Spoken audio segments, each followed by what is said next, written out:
भारत में इन दिनों त्योहार का सीजन चल रहा है और लोग खूब ड्राई फ्रूट्स और नट्स की खरीदारी कर रहे हैं। हाल ही में सरकार द्वारा ड्राई फ्रूट्स और नट्स पर जीएसटी की दर को घटाकर 5% कर दिया गया है, जिससे उपभोक्ताओं को राहत मिलने की उम्मीद जताई गई है। साथ ही इस फैसले का असर घरेलू खपत के साथ ही बिक्री में भी सकारात्मक तौर पर दिखाई देने की बात कही जा रही है। अब सरकार द्वारा नट्स एंड ड्राई फ्रूट्स पर जीएसटी को घटाकर 5% करने के फैसले को लेकर nuts and dry fruits council of India के अध्यक्ष गुंजन जैन ने प्रतिक्रिया दी है। उन्होंने बताया कि सरकार के इस कदम से वैल्यू एडेड उत्पादों को बढ़ावा मिलेगा और यह फैसला उद्योग के लिए भी गेम चेंजर साबित होगा। गुंजन जैन कहते हैं कि पहले यह क्षेत्र टैक्स बोझ के कारण महंगा था, लेकिन अब यह ज्यादा आसान हो जाएगा। आपको बता दें कि भारत सरकार द्वारा हाल ही में नट्स तथा ड्राई फ्रूट्स पर जीएसटी को 5% कर दिए जाने के फैसले से मेवे की कीमतों में 7% की कमी आई है। जैन इससे उद्योग को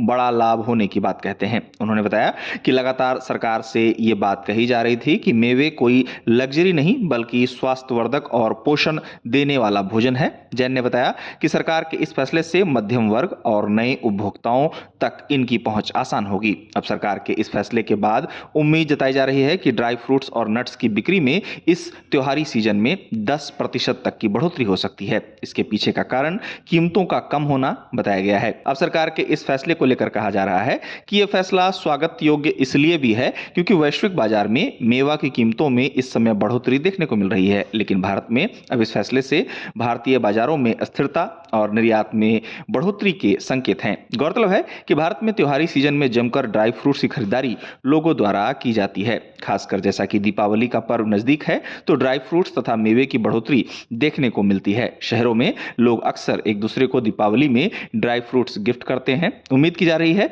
कि सरकार का यह फैसला घरेलू उपभोक्ताओं के साथ ही ड्राई फ्रूट्स उद्योग को भी लाभ पहुंचाएगा।